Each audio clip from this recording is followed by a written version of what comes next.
following sponsored program are strictly those of the host, guests, and callers, and not necessarily those of the station, its staff, management, or sponsors. Welcome to Trento Vision, where bad ideas get pulverized and the truth will set you free. Trento Vision is hosted by Tom Trento. Tom can be reached at 561-319-5533 or Tom at TrentoVision.tv. Listen and watch every weekday from 3 to 6 p.m. on AM 1470 WNA and TrentoVision.tv. Now, let's get a peek at Tom's view of the world. Here's Tom Trento. I wonder if it's okay to burp on the air. Go right ahead. What do you think, Invisible Mike? A turkey burp? He gives that a 1 thumbs up. Yeah. A turkey burp? A turkey burp. Say that 3 times fast. No. You had me tricked out. A turkey burp. Battlegroundgroup.com for 4 days. Oh, that's right. That was a tough one.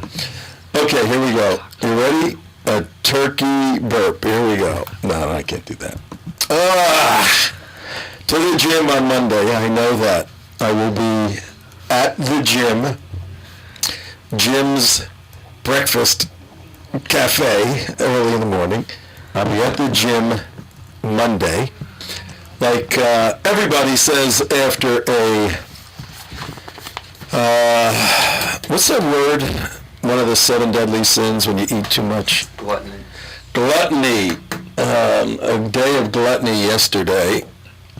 But we hope that those of you listening to our show, we hope you heard our Thanksgiving Day show, which was actually pre-recorded the day before, but it had a very good message. The message was the historic change in the way we as Americans view the vitality of God in our lives and in our politic and in our public policy.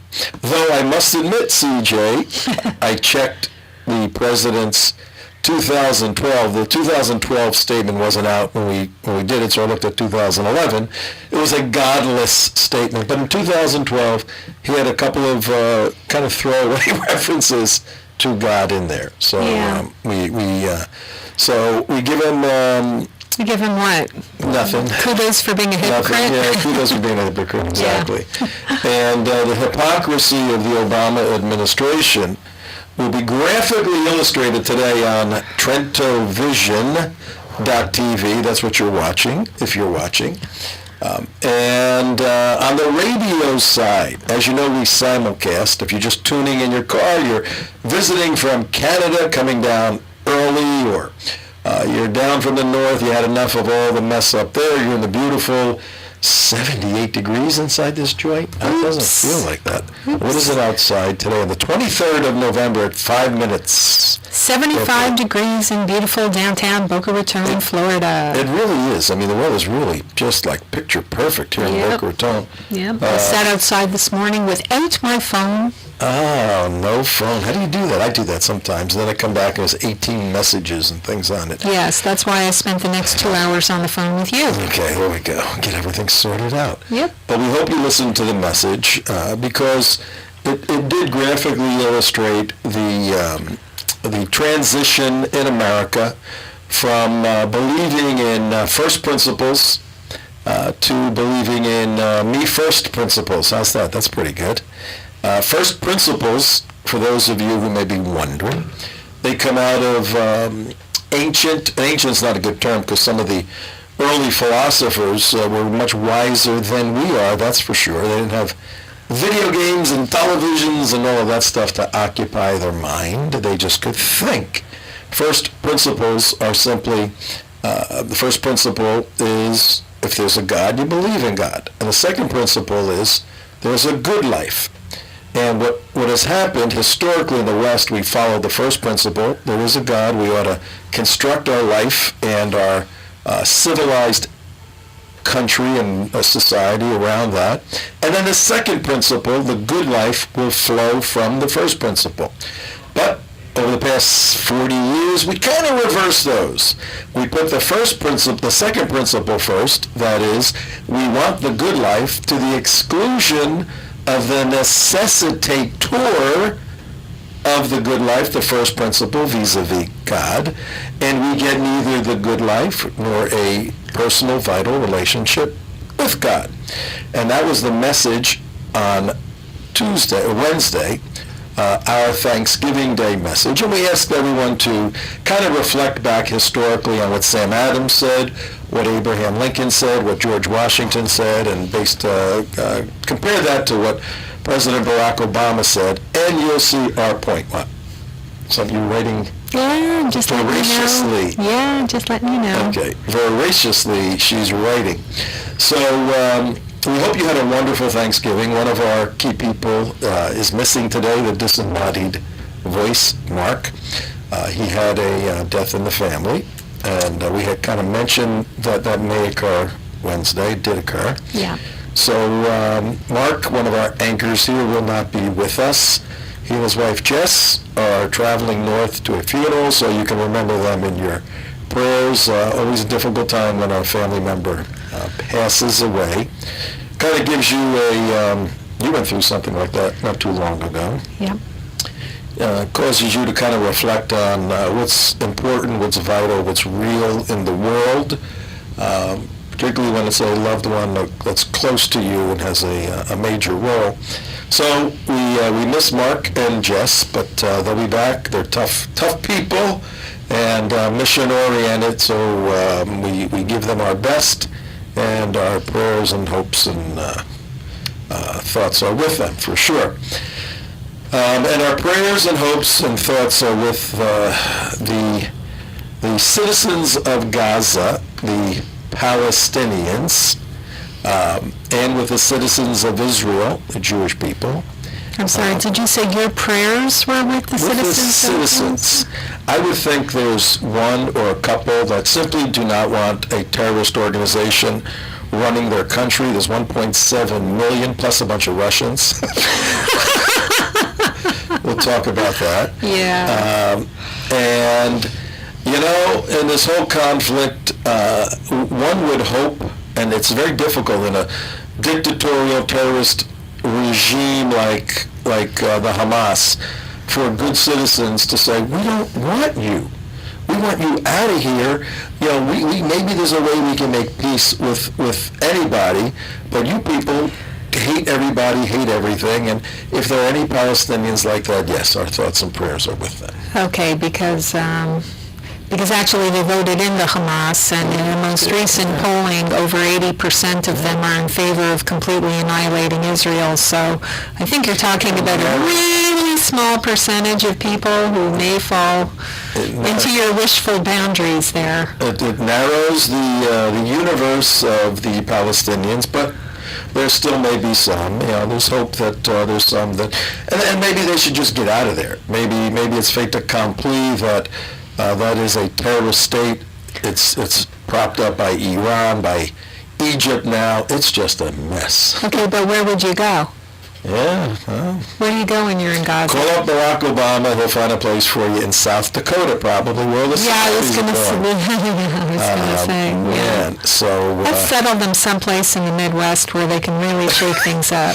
yeah, there's a huge movement to place Somalis, jihadis from Somalia in South Dakota. South Dakota is Sioux City, South Dakota, has 190,000 people, a little larger than Boca Raton. It has 4 mosques, 4 Muslim mosques. I was there. I went to all 4 of them in the middle of Sioux City, South Dakota.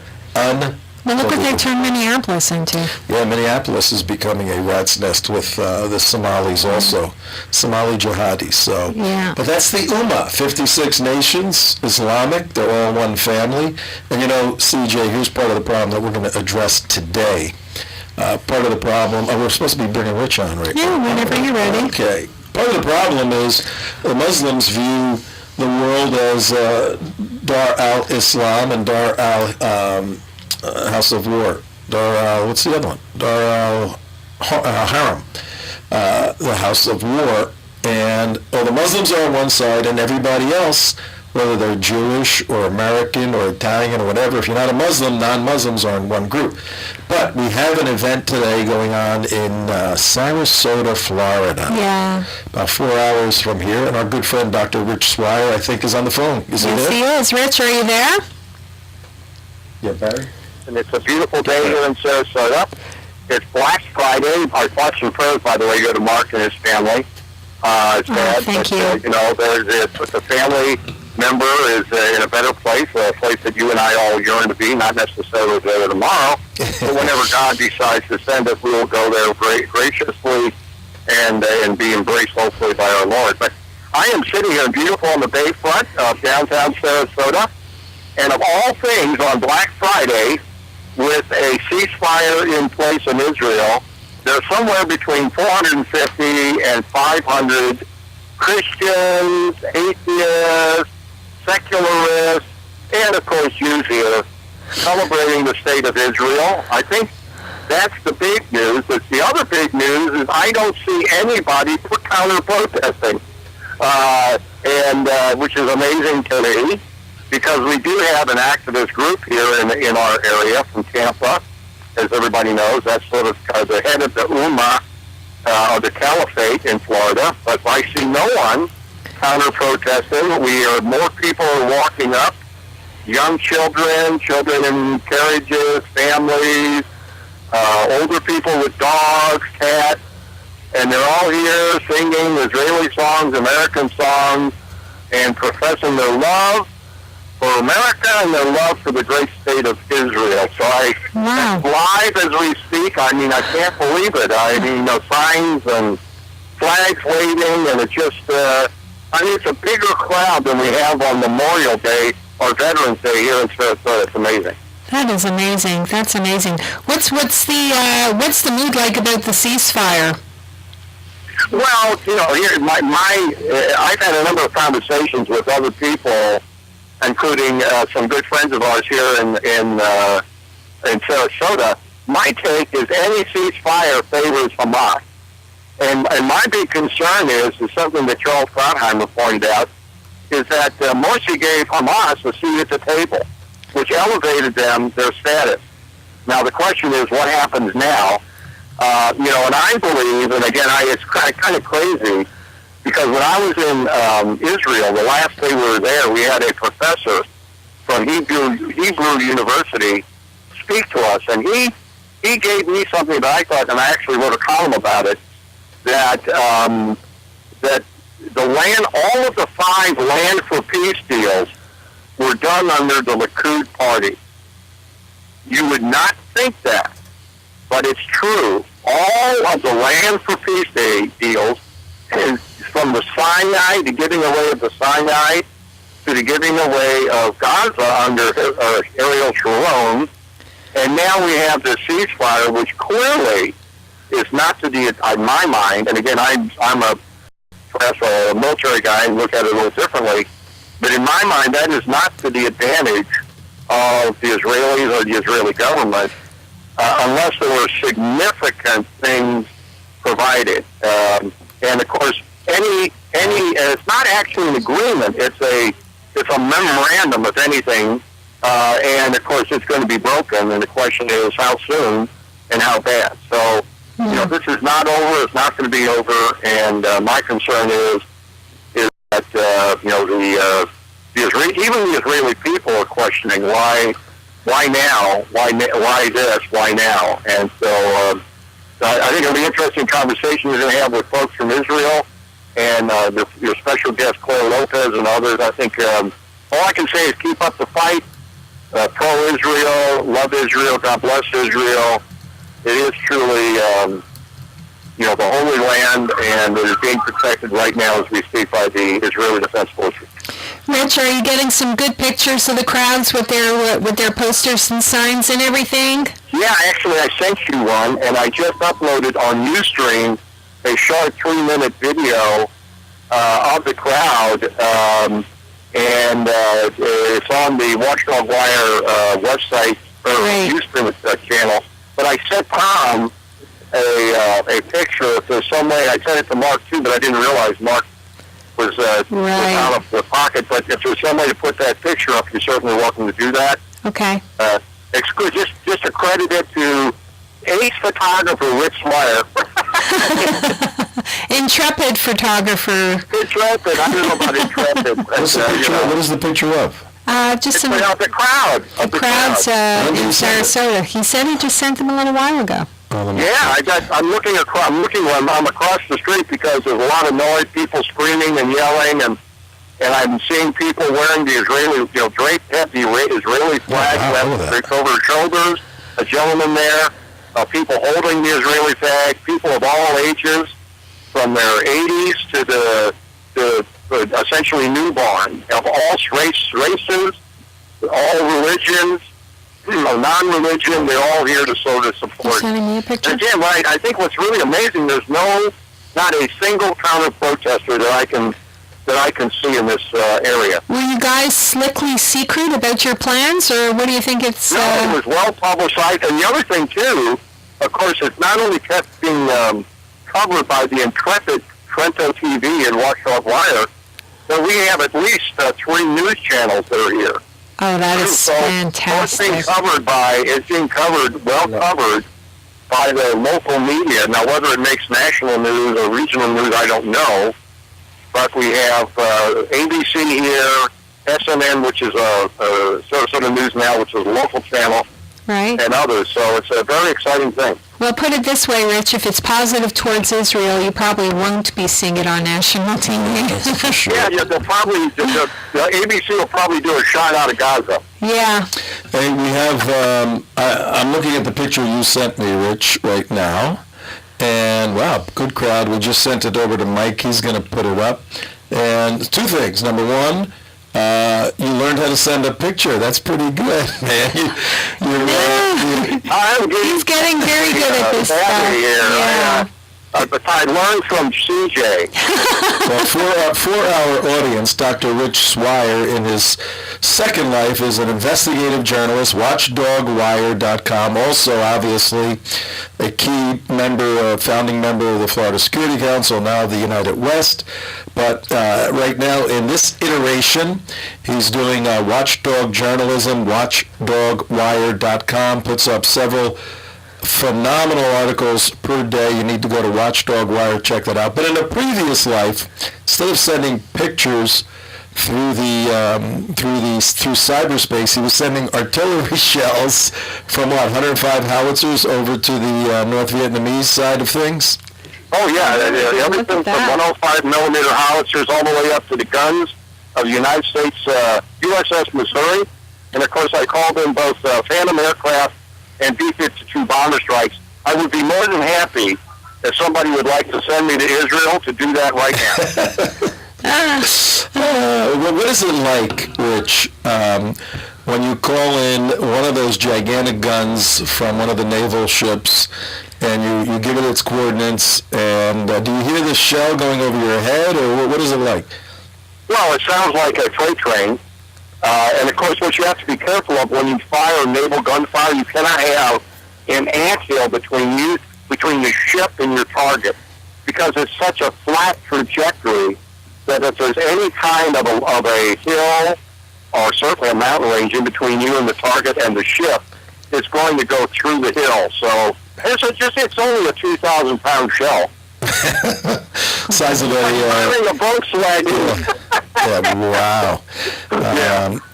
Well, by the way, and the ground drops about 1.5 inches after it hits. Oh wow. I want to wish everybody a Merry Christmas. I saw it already. Happy holiday season, and God bless you for all you do. I know you got other people waiting in the wings. Okay, thank you. Thank you, Rich. Good pictures there.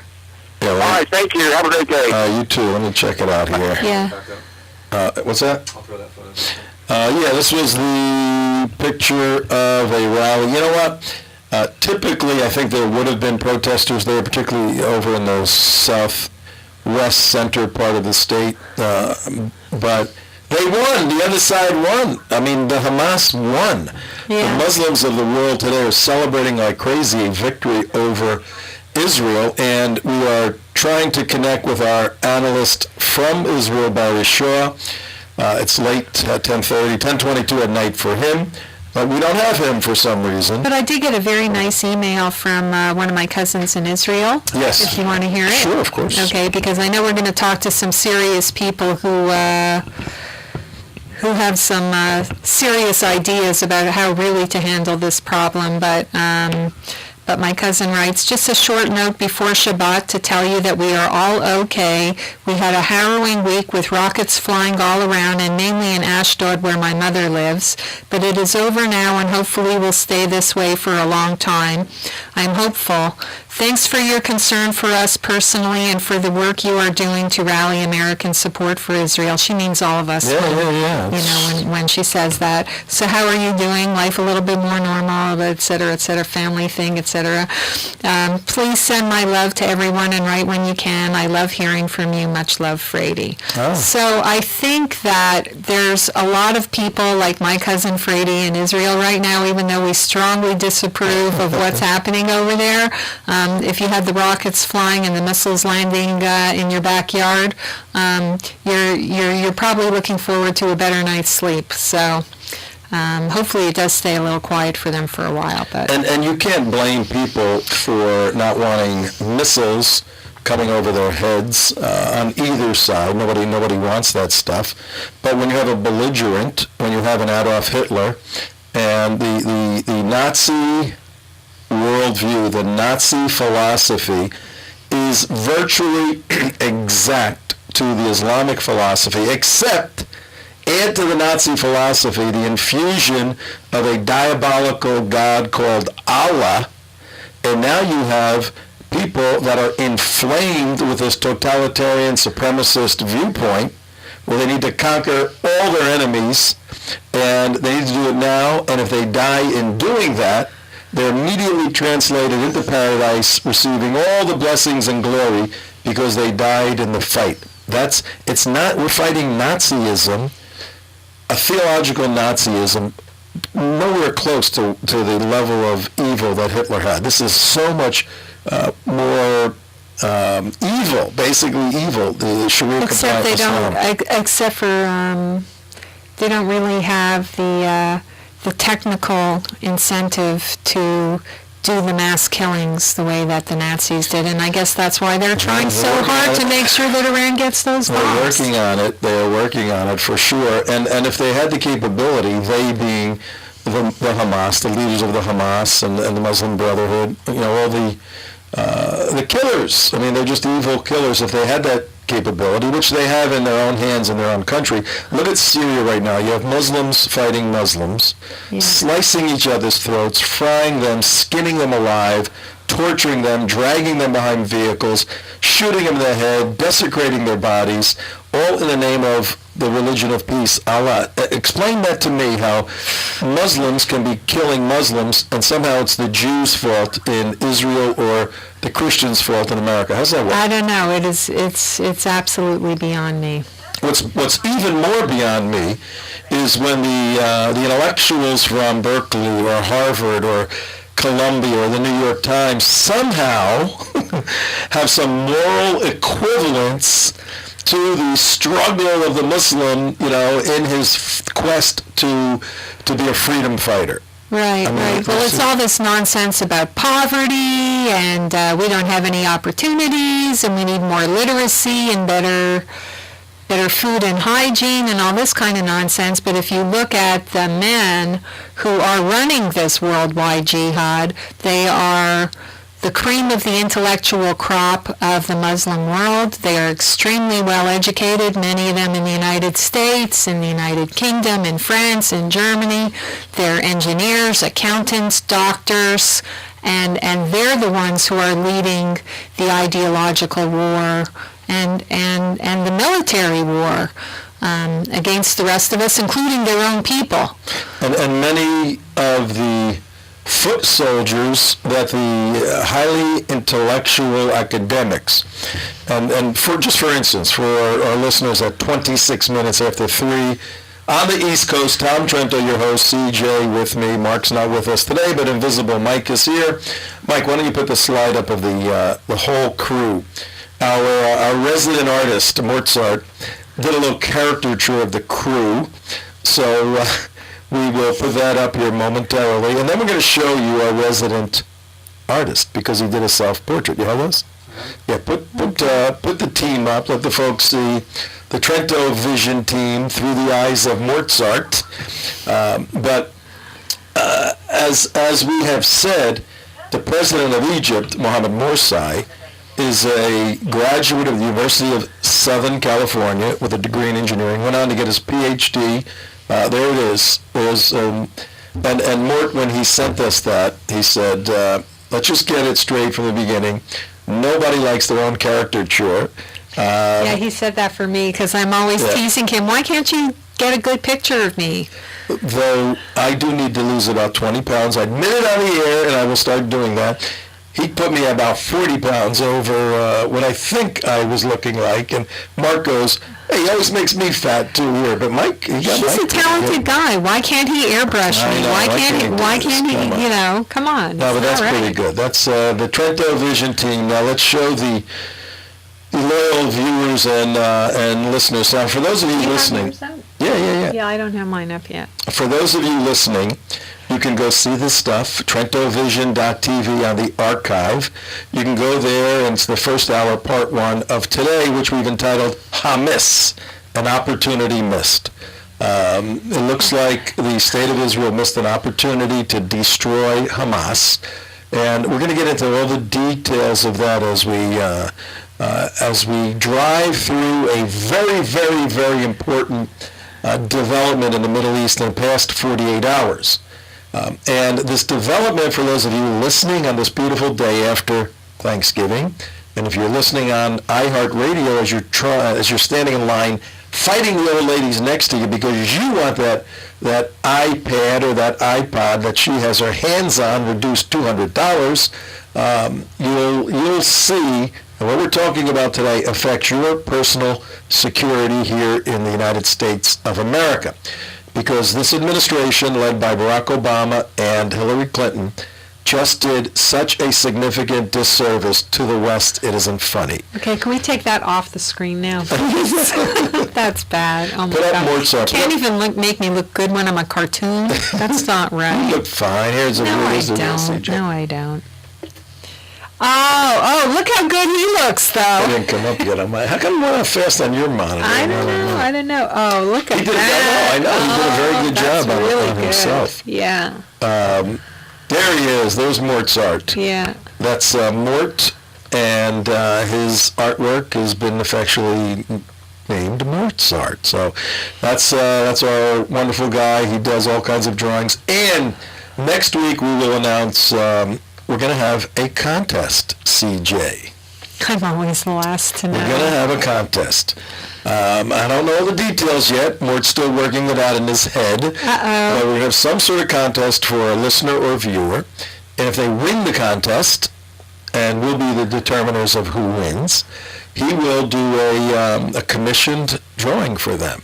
Wow. He'll sign it and the whole deal. So that'd be pretty cool, actually. That would be. That's better than a bumper sticker. Yes. And he'll put some sort of disclaimer set on it that this has no value whatsoever, so don't ever come back to me saying it has any value or whatever. But we'll get into those details next week. But as we wind down what has been a global upheaval. Upheaval, yeah. I coined that word a year ago. It's close to upheaval, but it's upheaval. The evil has been upped in the world, and we're going to have an expert on with us. Is she with us yet? No. You got to Skype Claire, Mike. Are we giving up on Barry? We're giving up on Barry. Barry, if you hear us or see us, text us, email us, Facebook us, do something. Send me Claire's info. You have her. It's on that other list. You have her calling in. She was supposed to call in, but now we can have her Skype in. So if you can have her Skype us, the United West, right? Yep. Yeah. Okay, are you working on that then, Mike? Yep. Okay. Yeah, just. But I need her. It's in there. It's in there. Okay. Or it's in Mark's. It's in Mark's, yeah. It's Catherine or Caitlin, something or other. That's true. Caitland.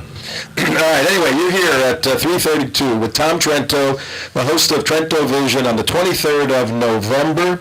It is a beautiful day here, as I said, in Boca Raton, Florida, with my partner over here, CJ, as we are walking you through National Security Radio. We are on every day, 3 to 6 o'clock, and the goal of our work is to take these extremely confusing and difficult geopolitical machinations, developments, moments of chaos, and show you how it impacts your life here at home and what is required by each American in order to mediate, calibrate, suppress, defeat this evil thing known as Sharia-compliant Islam. It is the scourge of the West.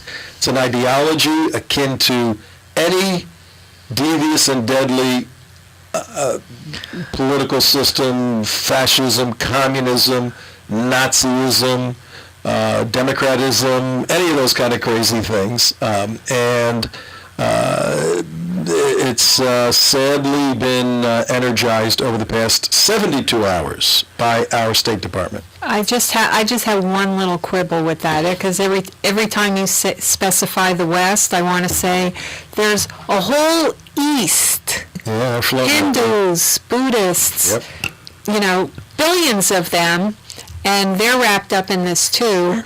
And all the Muslims who don't want to be Sharia compliant, they're lumped in there too, actually. So everybody who isn't one of us is a goner. And is what their philosophy is. The way to understand it, the technical way to understand this is, and we are experts on the mindset of the jihadi, the mindset of the Sharia. The Sharia is Islamic law. We're experts on the way those who adhere to Sharia law view the world, and the best way of looking at it is Dar al-Islam, Dar, House of Islam, and Dar al-Harb, House of War. And it basically divides the world into two groups. Those who are Muslims, they're of the House of Islam, Dar al-Islam, and the House of War, Dar al-Harb. All non-Muslims are at war, actually and potentially, with the House of Islam, whether you're in a Western country or an Eastern country. We're over here in the West, so we're concerned about us over here, but the globe has shrunk quite a bit. Yep. So it's very good to view the world as the Muslim jihadi does. All of us on one side, and we have some great Hindu friends, good friends of yours that we work with on a regular basis. That's why I like to make sure that they are never left out. Can you call Claire and let's get her Skype.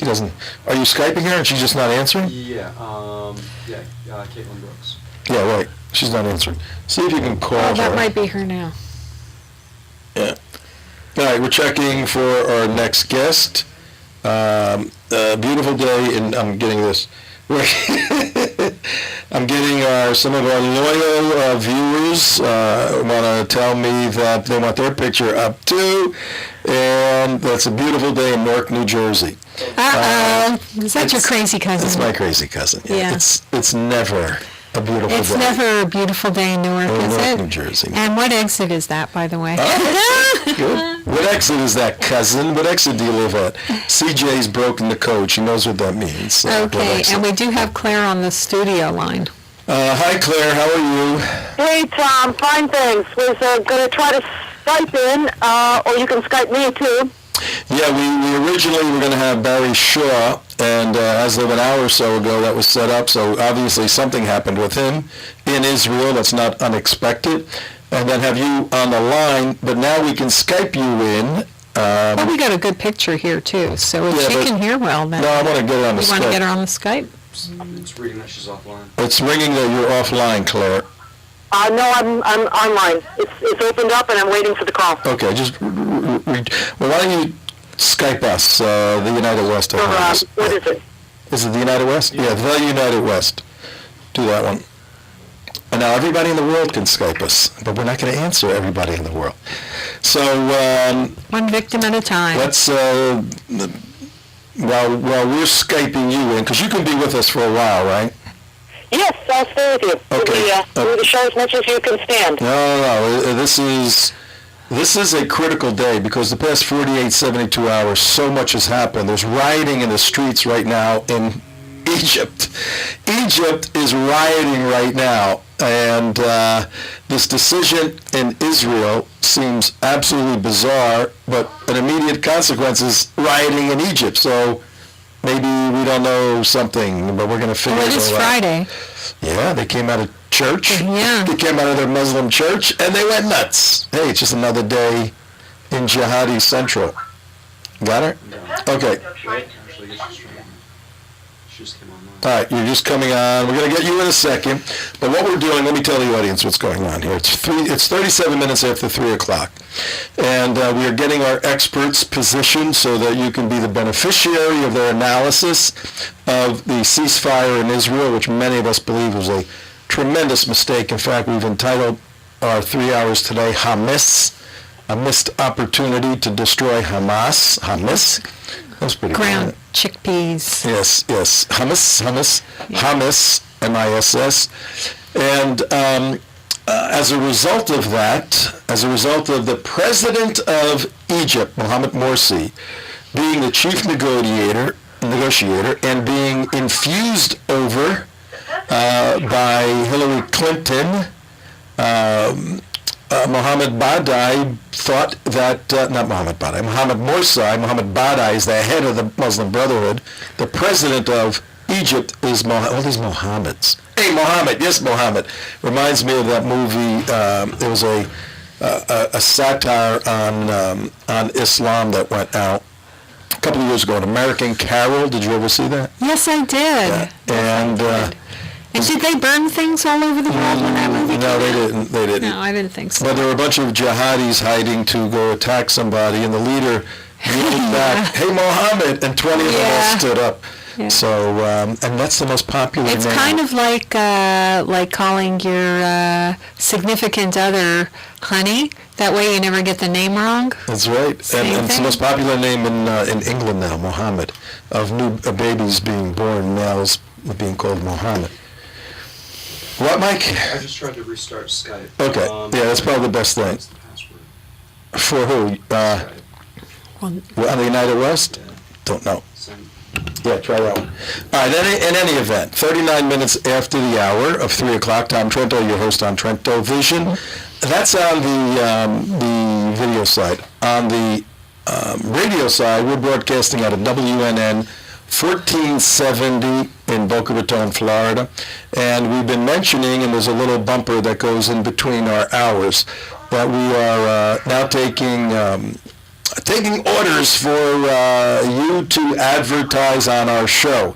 We're on 3 hours a day, 5 days a week, 3 o'clock to 6 o'clock, and drive time. And it's a huge area that we cover from North Miami almost up to Orlando.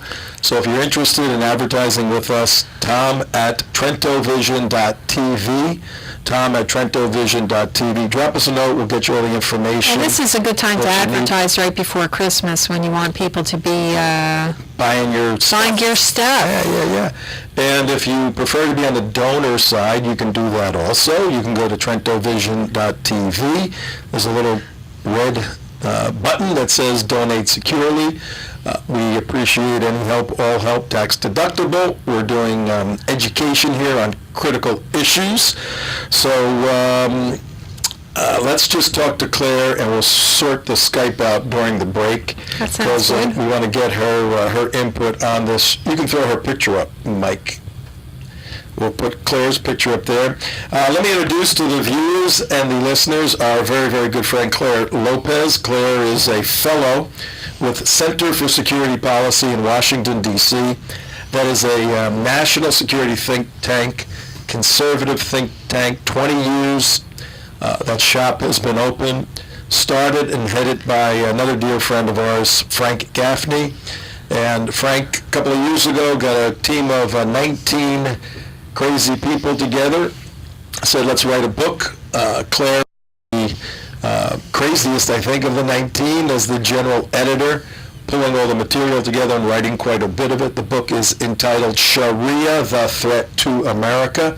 And I tell you what, if you want to figure out what's going on with all this nonsense worldwide, get the book Sharia, the Threat to America. You can get it on the theunitedwest.org website. Go there, The United West, bottom of the page. You can order the book. And Sharia, the Threat is sort of a handbook explaining exactly what's going on now. But more importantly, it's predictive in the sense that if this, then that. And we simply say, if this occurs, then that's going to occur. And a year ago, February, almost a year and a half now, February 2011, the United West made a video. You can find it online on theunitedwest.org, where we predicted that this was in February of 2011 when the revolution started in the Middle East, in Egypt. We predicted that the Muslim Brotherhood would secure the leadership position, and we said inevitably there's going to be an attack against Israel. And come to find out over the past few days that before the ceasefire, there was a feud in the Muslim Brotherhood Egyptian ruling entities, the ruling leaders. Half wanted to go to war against Israel right now, and half wanted to wait until their military was really stabilized and they were stronger, and the half that wanted to wait prevailed. But we have Claire with us, a fellow with Center for Security Policy, and in a former life spent 20 years with Central Intelligence Agency out of Virginia, all over the world, and she is an expert on all of these issues. Claire, what is going on? Should Israel have gone in and destroyed Hamas, or is this just a brilliant move that many of us missed, that the powers that be knew this would destabilize possibly Egypt? Well, good to be with you again, Tom and CJ. Very, very glad to be on the show again. Hi there. Thank you for having me.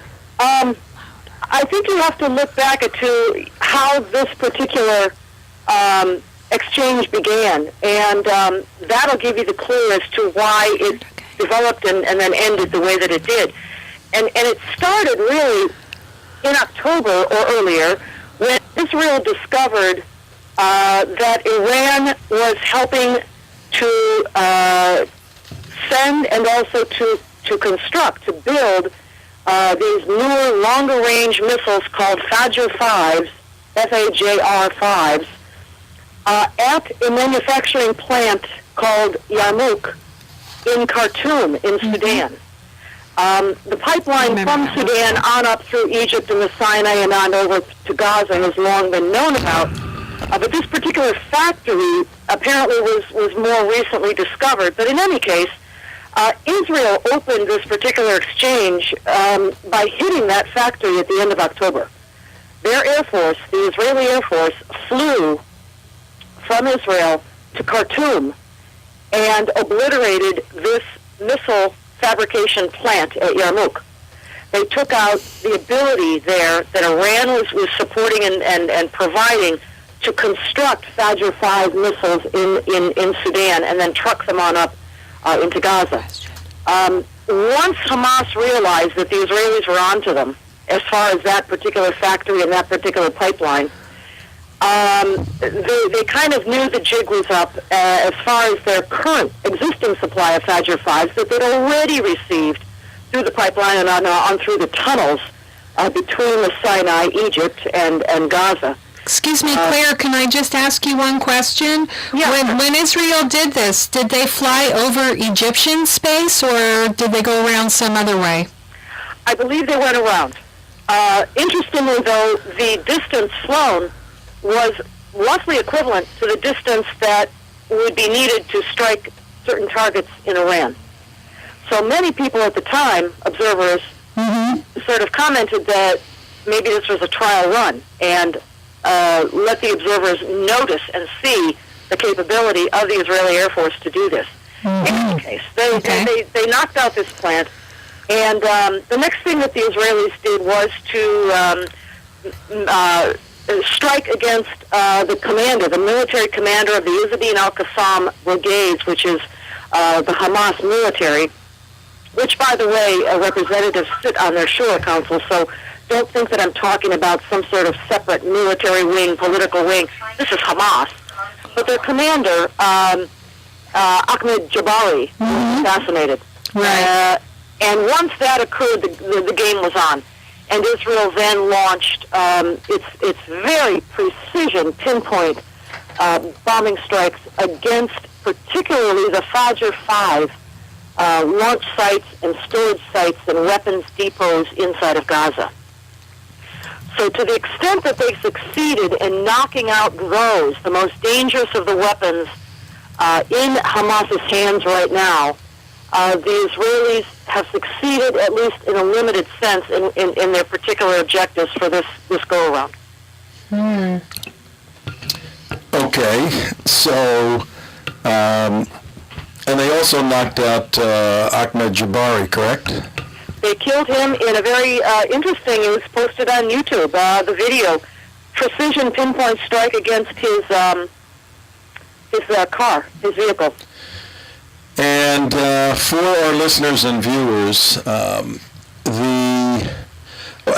explain to the audience the inner workings of the Hamas, how it's run. Is it like the United States legislature where there's elected officials and they sit down, they consider stuff, and they take votes? And how is the leadership of the land known as Gaza run by the Hamas? How is the leadership function? How's it function? Right. Okay. Well, in comparison or contrast to the U.S. system, yes, it's elected. Yes, there are votes. Take us back. I mean, let's go back a bit. 2006 is when the last elections were held in Gaza in the Palestinian Authority, by the Palestinian Authority overall, that is. Mm-hmm. And it was then in that year that the United States Bush administration, for whatever inconceivable reason, it sounds absolutely daft to anybody thinking about it now, but in particular on the pressure and the advice from Condoleezza Rice, then Secretary of State, insisted that Israel permit Hamas to run in the Palestinian Authority elections of 2006. Right. And so it was, they ran and they won. Hamas clean out won the elections in 2006. That's your point earlier. Right. And then what they did is they entered into a coalition unity government with the Fatah people of West Bank, in other words, Mahmoud Abbas, Abu Mazen, and his folks, and they agreed to a coalition government. However, 1 year later in Gaza, 2007, the Hamas folks staged a brutal putsch, a coup d'etat, and kicked the Palestinian Authority completely out of Gaza. To this date, now, there are two Palestinian entities, if you will. They are not united. They are formally in a state of war with one another. Judea and Samaria, or the West Bank, on the one side, led by Abu Mazen, who is way past his presidential mandate, and in Gaza, led by Hamas. Now, Hamas has a prime minister. His name is Ismail Haniyeh. Hamas, by the way, is the Palestinian branch of the Muslim Brotherhood. We probably ought to state that right up front. Right. So anyone associated with Hamas and those leadership figures that we're naming are Muslim brothers. They're brothers to begin with, and they are Hamas leadership. So Ismail Haniyeh is the prime minister. He was elected. Hamas is governed by something called a Shura Council. It is an elected body of the top leadership of Hamas. It governs out of Gaza. Gaza, by the way, is under Islamic law. Sharia is the law of the land in Gaza. And within the Shura Council, they take votes and they elect one another. But the people, the Palestinians in Gaza, have not had a chance to go to the polls since 2006. let's fit in. We only have a couple minutes in this segment. Let's fit in for historical context. I think it's very important for the viewers and listeners. Where Yasser Arafat, he's kind of evaporated and gone off. Not in my mind. Got off the stage, though he was just exhumed, I believe. And the exhumation is taking place. Fit in historically where Yasser Arafat, who was a relative of the Grand Mufti of Jerusalem, who worked hand in hand with Adolf Hitler in doing what? Killing Jews. Let's fit in, Claire, where Yasser Arafat fit between the Hamas and Fatah and the PLO and all of that. Make sense out of all of that. All right. Well, really quickly, Yasser Arafat basically was born and grew up in Cairo until he moved to live with his relative, as you say, the Grand Mufti of Jerusalem, Husseini, in his perhaps adolescence or so. He eventually, in late 1950s, about 1958, as a matter of fact, 1958, founded the organization known as Fatah. Fatah was created to be an opposition, a jihadist organization to fight the Jews, to fight the Israelis, plain and simple. A few years later, in the early 1960s, about 1962, Fatah led the creation of the PLO, the Palestinian Liberation Organization, which united a number of different Palestinian factions. By the way, I'm using the term Palestinian rather loosely here. There were no Palestinians per se at that point in time. There were the Arabs who lived in the Gaza Strip and in Judea and Samaria, or the West Bank. West Bank had been, and it was at that time under Jordanian control ever since the Israeli War of Independence in 48, and Gaza was under Egyptian control during the same time period. There were no Palestinians. Anybody who said Palestinians were talking about the Jews who had lived in the Levant for 3,000 plus years. So, in any case, PLO gets formed in about 1962. Let's hold it right there, Claire, let's hold it right there, and we'll pick up the PLO. And this is all, we're going to take a break in a second here. This is all extremely important for the viewers and listeners.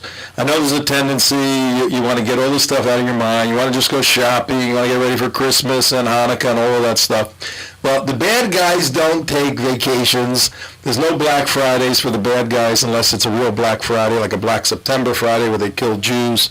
So we are here, Tom Trento Vision, CJ, Mark, Mike, Claire, all of us, screaming, yelling, running around, trying to wake America up to a clear and present danger. And we do that all the time, but we were focusing on November 6th as a possible departure point to bring a new view of understanding the enemy to leadership in the United States of America. But no, the majority of Americans wanted to keep the status quo. Well, the status quo right now has suppressed Israel's ability and purpose of going in destroying the Hamas. As a result, has created more problems for all of you shopping today and hoping that the evil people don't come here. But in the next half hour, we're going to have an associate of ours calling in from California, telling you about 4 jihadis who were just caught there wanting to blow things up, kill American soldiers. Claire Lopez is on the line right now with us, and she's explaining the historical setting so that you can understand the Middle East problem more so. This is called education, folks. This is good stuff to get. If you're listening in your car, listen carefully. We'll be back in a few minutes. Claire, we're going to try to Skype you back in. We're out of here. Is she staying on?